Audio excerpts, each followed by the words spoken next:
Can you tell us about some of Cargill's initiatives that give back to people and communities, such as to support ending hunger?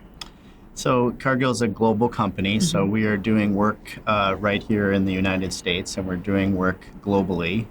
We are very active in issues as far-ranging as the war in Ukraine. We're supporting humanitarian and food security work in the Ukraine, and then we're doing things on a very hyper-local basis related to COVID when that was happening.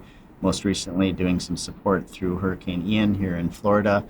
And so I think why it is a great place to work is because the company tends to show up in those situations with a generous mindset and a long-term mindset. They're about supporting the communities that we're in.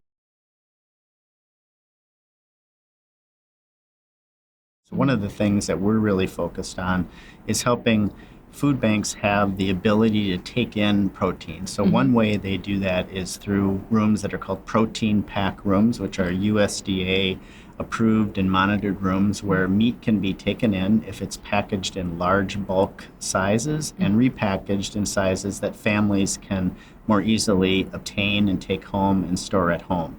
If a product is coming in a large box of 100 hamburger patties, that could be challenging for a family to take home. And so we want to make sure that when a food bank gets a donation like that, they can break it down in sizes and portions that can be handled by families that are doing that and are in need of that protein.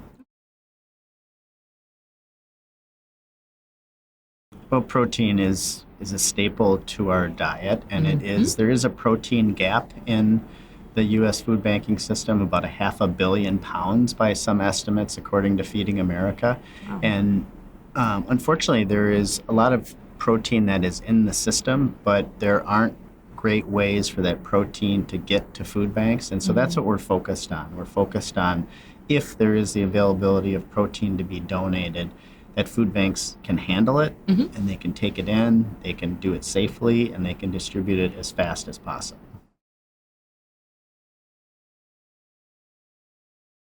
People need to put their curiosity hats on and seek out ways that fit for them to do this. What we're doing for us fits for Cargill in our big footprint sort of manner. But there are companies that are just in one state or one city, and there are things that fit for them too that they can take on and just do at a local basis. This doesn't have to be something that is too big to handle. It can be very small, very concentrated, and be equally as effective.